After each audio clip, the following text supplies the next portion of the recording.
자, 오늘은요, 총회에서 정한 2단 경계의 날입니다. 아, 우리가 방금 영상을 봤는데요. 어떤 영상이죠? 여러분, 이 영상 보고 은혜 받았습니까? 아니죠?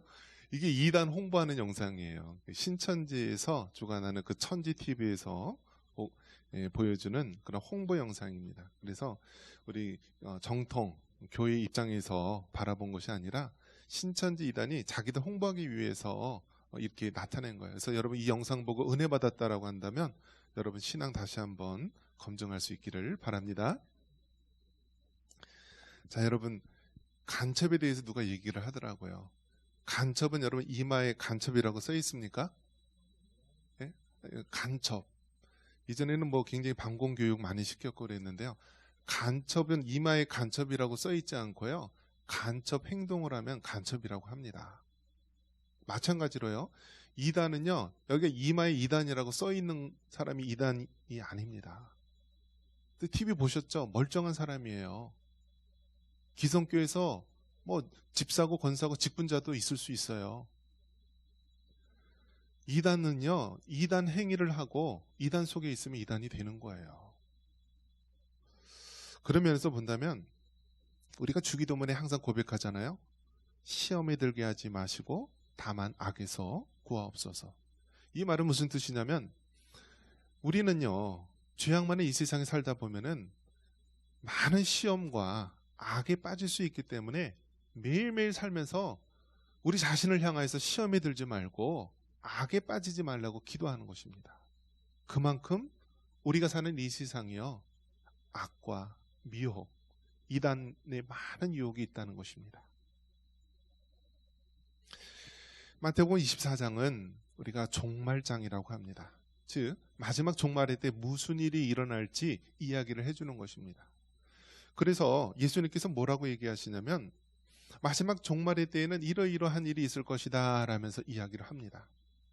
그러면서 어떤 일들이 있습니까? 전쟁과 기근이 심해지고 또 처처에서 지진이 일어나고 전염병이 나겠으며 라고 말합니다. 여러분 전쟁, 지금 러시아와 우크라이나 일촉즉발의 상황이죠. 그리고 시리아라든지 그런 데서는요 계속 내전과 또 테러 전쟁이 계속해서 일어나고 있습니다. 또 우리는 못 느끼고 있지만요 전 세계에서 가장 큰 화약고가 어디냐면요 이것 대한민국 휴전선입니다. 아마 우리는 우스갯소리로 이야기를 해요. 전쟁이 나도 연천에 사는 사람은 모를 것이다. 왜냐하면 또 훈련하는구나 라고 생각하기 때문에 못 느낀다라는 거예요. 우리가 살고 있는 이곳에 전쟁의 위협이 있습니다. 또 기근, 지금 계속해서 사막화가 들어가서요. 이 아프리카 같은 지역에는 물이 없고 황폐해지고 많은 사람들이 기아로 죽어가고 있습니다. 저 북한 땅만 하더라도요. 우리 남한의 사람들은 살이 쪄서 다이어트 하는데 저 북한 사람은 먹을 게 없어가지고요. 굶어 죽어가고 있다는 것입니다. 또 어떤 일이 있습니까? 처처에서 지진이 일어난다라고 합니다. 어제만 하더라도 호주에서 6.2의 지진이 일어났고요.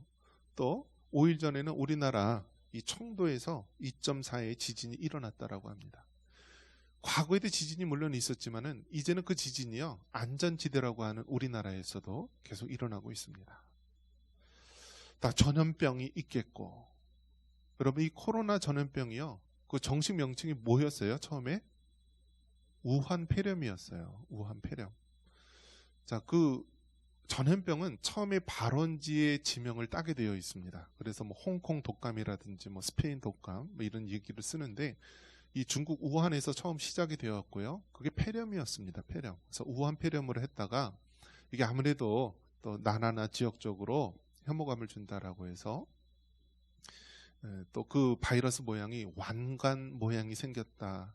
왕관 모양처럼 생겼다 해서 코로나, 왕관이라는 의미를 뜻하는 코로나 바이러스 2019년도에 처음 발생했다 그래서 코로나19라고 명명했는데요. 이것이 뭐냐면 성경이 말하는 다 전염병입니다. 전염병. 말세는 이러한 우리 주변에 전염병이 있는데요.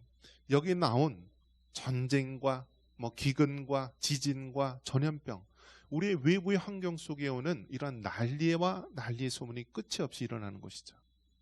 그런데 더 우리가 신경 써서 봐야 될 것은 무엇이냐면 외부적인 환경으로부터 오는 이런 난리, 어려움뿐만이 아니라 우리의 내부적으로 올 수 있는 그러한 이단과 또 사이비의 미혹이 있다라는 것입니다. 우리 5절 말씀 같이 한번 볼까요? 5절입니다.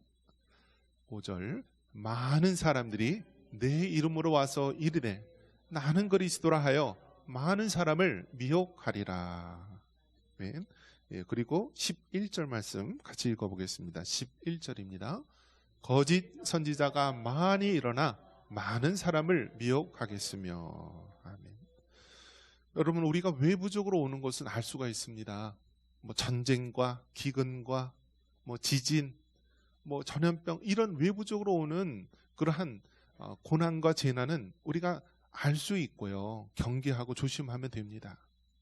하지만 우리도 모르게 이 내부적으로 오는 이러한 미혹은요, 우리가 정신 차리지 못하고 분별하지 못하면 시험에 들고 악에 빠질 수 있다는 거예요. 마지막 때에는요, 거짓 선지자, 거짓 선생들이 난무하고요, 또 자기가 그리스도다, 메시아다라고 하면서 적그리스도가 나타나는 것입니다.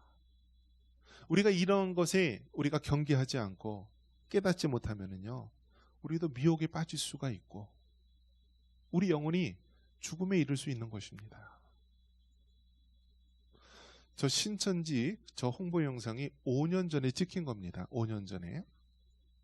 그들은 자기들만 구원이 있다고 외치고요, 14만 4천 명이 되고 그러면 이제 뭐 자기네들 나라가 이루어진다라고 하는데요, 그 숫자가 계속 증가를 합니다. 그래서 20만 명, 그 당시에 20만 명이라고 했습니다. 지금 연천군의 인구가 몇이죠? 4만 5천 명이잖아요. 그런데 신천지 그 사람들이 20만 명이라고 합니다. 연천보다 4배, 5배가 많은 그러한 집단이죠. 과거의 소수일 때는 이단과 사이비들이요, 구석에 이렇게 처박혀 있어서 자기들만 이렇게 믿고 좋다라고 했는데요, 이제 마지막 때가 되니까 이단들이 다 활기를 칩니다. 그리고 각 교회마다 젊은이들을 빼앗가고 있고요, 흔히 말하는 믿음이 좋다라고 떠드는 사람들을 다 빼앗아 가서 그들의 이단, 그러한 데 자리를 앉히고 있습니다. 뭐 성경 공부 어디 잘하는 데 있는데 와서 성경 공부를 배워보라. 외국에서 선교사님이 오셨는데 그 선교사님 참 말씀이 좋더라. 어디 가면 아주 기도를 잘하는데 기도 한번 받으러 가자. 예언의 말씀을 받으러 가자. 그렇게 숱하게 이단들이 꼬드기고 미혹하여서요, 기성교회 성도들을 다 빼갑니다. 그래서 그 신천지 이단들 20만 명 보면은요, 대부분 다 기성교회에 있던 사람들 빼간 것입니다. 그러니까 이 성도들을 빼가다가요, 이제는 그걸로 성이 안 찹니다. 그래서 아예 산옮기기를 합니다. 산옮기기. 어떤 식으로 하죠? 기성교회에 들어갑니다. 전도를 당해서 들어갑니다. 그러면서 누구를 공격할까요? 교회 목사님을 공격합니다. 그래서 목사님을 내쫓아버려요. 그 다음 누구 내쫓아요? 장로님을 내쫓아요. 자, 그러면서 자기 훌륭한 목사님이 있다, 누구 있다 하면서 이단을 거기다 꼽아놓는 것입니다. 이것이 그들이 얘기하는 산옮기기예요. 산옮기기. 성도들 빼가는 것으로 성이 안 차니까 산을 옮긴다, 아예 교회를 통째로 먹어버린다라는 거예요.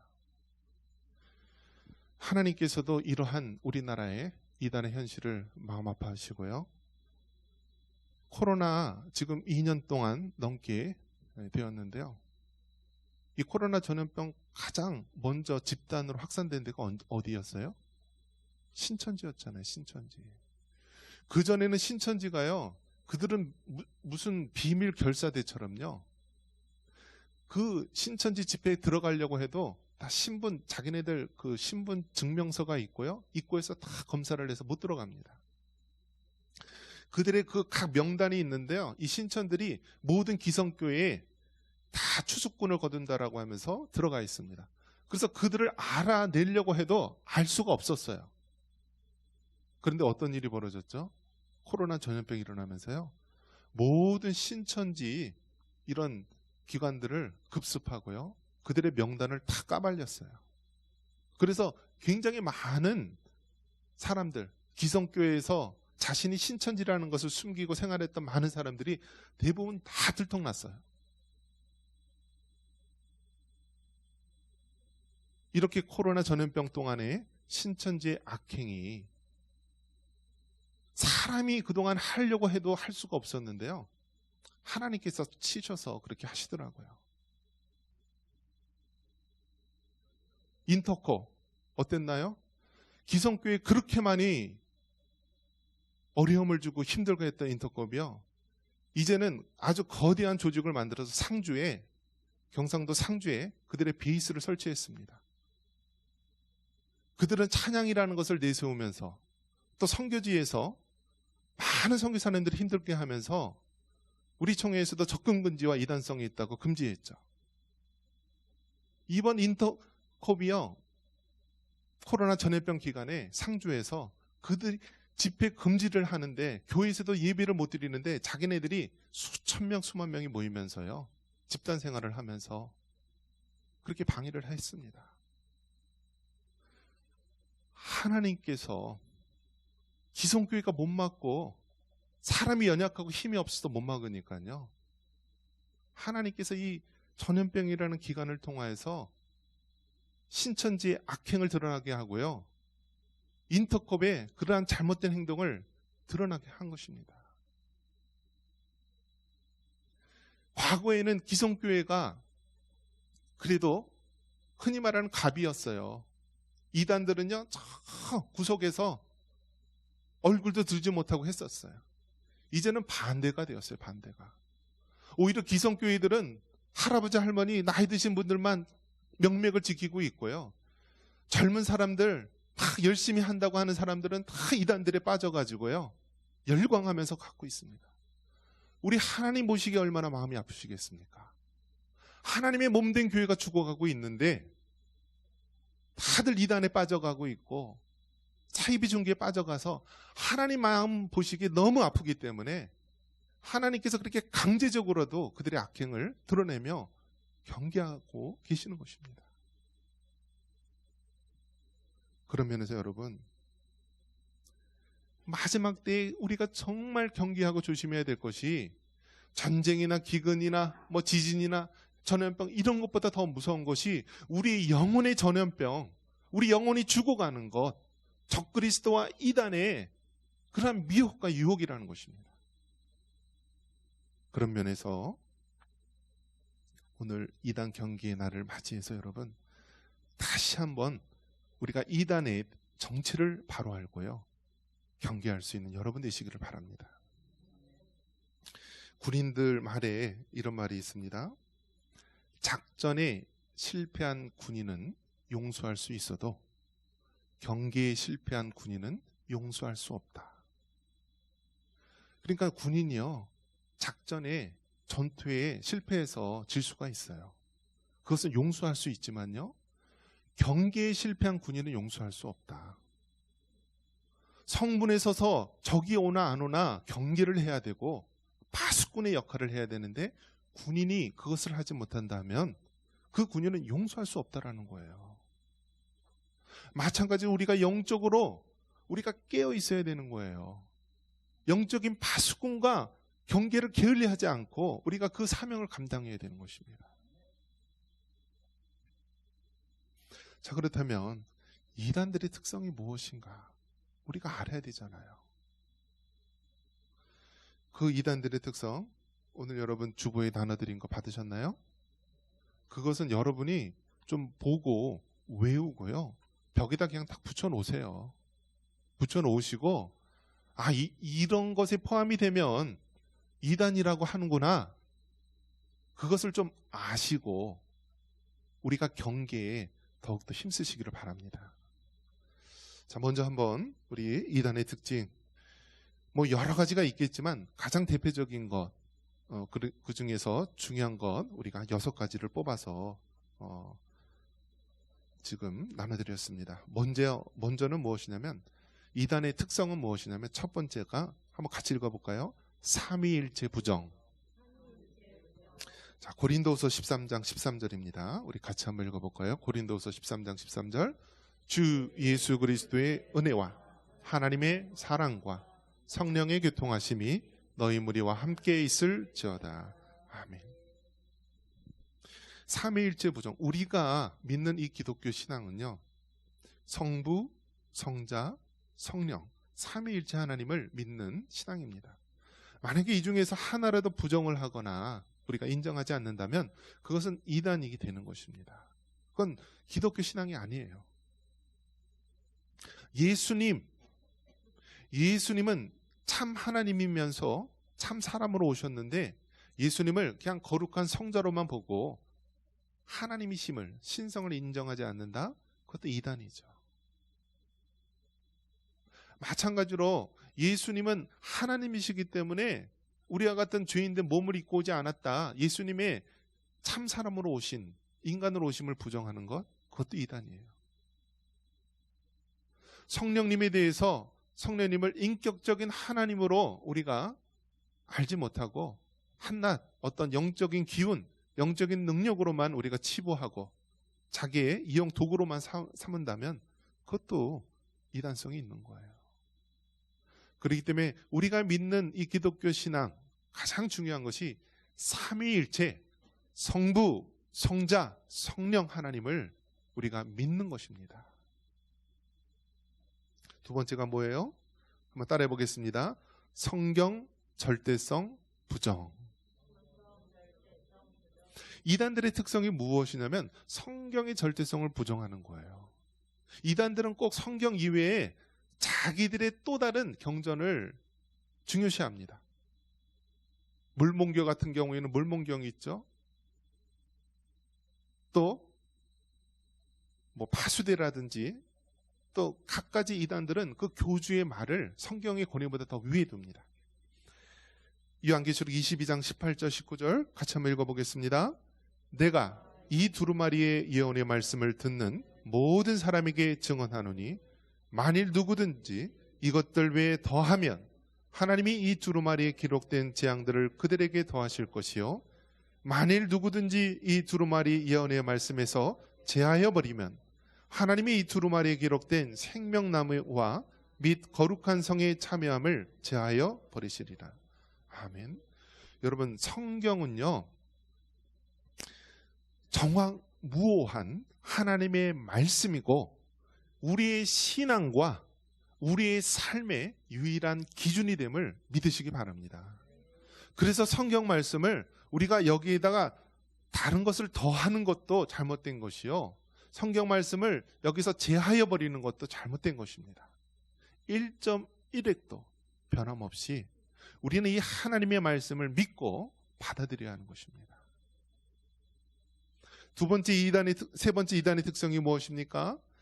교주의 신격화입니다. 한번 따라해 볼까요? 교주의 신격화. 요한복음 10장 7절로 8절입니다. 그러므로 예수께서 다시 이르시되 내가 진실로 진실로 너희에게 말하느니 나는 양의 문이라. 나보다 먼저 온 자는 다 절도요 강도니 양들이 듣지 아니하였느니라. 아멘. 여러분, 교주의 신격화, 즉 예수님의 자리에 다른 누가 앉아있다, 그러면 그것은 이단입니다. 사입입니다. 잘못된 거예요. 요즘 돌아다니면서 어떤 목사들은 자기가 사도라고 얘기해요. 사도. 맞습니까? 맞습니까? 여러분, 사도는요 이미 12제자 그들을 향해서 사도라고 얘기한 거예요. 하나님께서 교회를 처음에 만드시기 위해서 특별하게 하나님께서 사도라는 직임을 주셨지, 오늘날의 목사 위에 사도가 있어서 그 사도들이 각 지역, 각 나라, 세계를 주관한다라고 주장하는 이단들이 있어요. 조심하시기 바랍니다. 예수님의 자리에 교주가 앉거나 다른 사람이 앉는다라고 한다면 여러분, 그것은 올바른 것이 아니에요. 그래서 처음에 뭐라고 얘기합니까? 처음엔 내가 예수요, 내가 메시아요 하면은 어떻게 해요? 사람들이 반감을 일으켜요. 그러니까 어떤 식으로 하나요? 자기만 하나님의 말씀, 계시를 받는다라고요. 직통 계시를 받는다라고요. 여러분 물어보겠습니다. 직통 계시가 있어요, 없어요? 있어요, 없어요? 없습니다, 지금. 그 직통 계시 받는다는 것 때문에 이단들이 그렇게 설치고 난리를 치는 거예요. 다른 사람들은 말씀을 못 받는데 내가 직접 하나님으로부터 직통 계시를 받는다라는 거예요. 그래서 사람한테 가서 내가 하나님 앞에 직통 계시를 받았으니까 이러이러하라라고 얘기하는데요. 뭐라고 얘기했습니까? 성경의 절대성을 부인하는 거예요. 이미 하나님께서는 성경 66권을 주셨고요. 이거보다 더하거나 제하는 것은 하나님께서 재앙을 내린다고 말한 거예요. 하나님께서 나에게 직통 계시를 주는 것이 아니라 하나님께서 이 말씀을 통하여 나에게 은혜를 주시고 감동을 주시고 말씀대로 살아갈 수 있도록 하는 거예요. 기도 좀 한다고 하는 사람, 신앙생활 좀 한다고 하는 사람, 교만에 빠져가지고 직통 계시 받았다라고 하면서 떠벌리는 것, 그건 잘못된 것입니다. 교주의 신격화. 그래서 그들은 자신이 하나님 앞에 직통 계시 받았다라고 하고요. 자기를 하나님의 택한 사도, 또 더 나아가서요. 내가 나중에는 메시아다. 내가 예수님이 실패한 것을 내가 그 사명을 감당하기 위해 왔다. 내가 성령이다. 그렇게 외치는 이단들이 있습니다. 여러분 경계하시기를 바랍니다. 또 네 번째 이단의 특성이 무엇입니까? 배타적 구원론입니다. 한번 따라해 볼까요? 배타적 구원론. 요한복음 3장 16절입니다. 같이 읽어보겠습니다. 하나님이 세상을 이처럼 사랑하사 독생자를 주셨으니 이는 그를 믿는 자마다 멸망하지 않고 영생을 얻게 하려 하심이라. 아멘. 배타적 구원론이 뭐냐면 기성교회들은 다 잘못됐다라는 거예요. 기성정통교회 목사들 다 잘못됐다라는 거예요. 그들은 성령 충만도 못 받고 성령의 능력도 없고 자기들만 능력을 받은 자이다. 자기들만 구원을 받았다라고 외칩니다. 신천지 이단들 자기네들 맨 처음에 14만 4천 명이 들어야만 구원을 받는다, 천국에 간다라고 외칩니다. 정말 그렇습니까? 그렇지 않죠. 배타적 구원론, 이단들은 자기만 구원이 있다라고 외치는데 그것은 철저하게 잘못된 것입니다. 이단들에 빠진 사람들 보십시오. 멀쩡히 다니던 직장도 그만두고 전 재산을 다 이단들에게 다 헌납하면서요. 가정이 깨지고 하던 직장도 다 그만두고 얼마나 사회에 무리를 줍니까? 또 그들은 이단의 특성은 무엇입니까? 다섯 번째, 시한부 종말론입니다. 한번 따라해 보겠습니다. 시한부 종말론. 예, 마태복음 24장 36절. 여기 성경 구절인데 때와 기한은 하나님께서 정하지 않았다라고 했습니다. 우리 1992년 10월 28일 날 다미성교회라고 하는 이단이 있었습니다. 그들은요, 이제 1992년 10월 28일 되면은 정말 예수님께서 이 땅에 오셔서 이 땅에 있는 사람들이 휴거가 된다. 그러면서 흰 옷을 입고 준비해야 된다라고 하면서 다니던 직장도 그만두고 다들 그들 또 다미성교회 그 교회에 모여서 휴거를 기다렸습니까? 어떻게 되었습니까? 오지 않았어요. 오히려 모든 언론과 모든 방송으로부터 조롱과 비난을 받게 됩니다. 성경에 뭐라고 얘기했습니까? 때와 기한은 하나님께 정한 것이고 이 땅에 어떤 누구도 알지 못한다라고 합니다. 우리가 아는 것은요, 몇 날, 그러니까 몇 년도 몇 월 며칠을 안다는 것이 아니라 상황적으로 임박해 있다라는 그 정도만 아는 것입니다. 몇 년 몇 월 며칠에 오기 때문에 준비한다라고 한다면 그것은 이단성이 있는 거예요. 왜냐? 때와 기한은 하나님만 아시는 것이고 우리가 알 수 있는 것은 이제 종말의 때다, 마지막 때다, 우리가 정말 마지막 그 준비를 해야 된다라고 상황적으로만 알 수 있는 것입니다. 또 이단의 특징은 무엇입니까? 성적 타락입니다. 우리 따라해볼까요? 성적 타락. 베드로후서 2장 2절 같이 한번 읽어보겠습니다. 그들의 호색하는 것을 따르리니 이로 말미암아 진리의 도가 비방을 받을 것이요. 아멘. 거짓 선지자, 거짓 선생, 이단들이요. 그 특징이 무엇이냐면 호색, 음란하고 여색을 즐기면서 무리를 일으킨다라는 거예요. 통일교, 문선명이요. 40대 중반이 되었을 때 그 당시에 18살 고등학생이었던 한학자를요. 자기 아내로 맞이합니다. 그 당시 자기 본처가 있었어요. 40대 중반이요. 미성년자 고등학생을 아내로 맞아드립니다. 하나님이 그렇게 하셨다라고 하면서. 그리고 그 한학자로부터 낳은 자식들은 정말 죄가 없는 그런 자녀들이다라고 외쳤죠. 이단들의 특성은요. 호색하고 이처럼 성적인 타락이 있습니다. 통일교에서 그렇게 이단 교육을 받았던 정명석이라고 하는 사람이요. 나중에 JMS라고 하는 그런 이단 단체를 만들어서 얼마나 많은 여자들을 농락하고 성적으로 타락한 모습을 보이고 있습니까? 이처럼 이단들은요. 성적으로 타락하고요. 호색하고 사회적으로 무리를 일으킵니다. 말씀을 정리합니다. 이단들의 특성은요. 이루 말할 수 없이 많이 있는데요. 오늘 이 6가지 나온 것은 그 중에 중요한 것들을 나타낸 것입니다. 최소한 여러분 이 6가지 나온 것들은요. 암송을 하시고 이단에 대해서 경계할 수 있기를 바랍니다. 전투에 실패한 군인은 용서할 수 있어도 경계에 실패한 군인은 용서할 수 없다.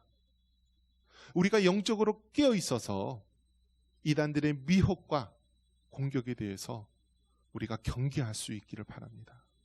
우리의 자녀들과 우리의 젊은이들과 우리의 신앙이 어린 그 성도들을 지키고 우리가 다 함께 구원에 이를 수 있기를 주님의 이름으로 축원합니다.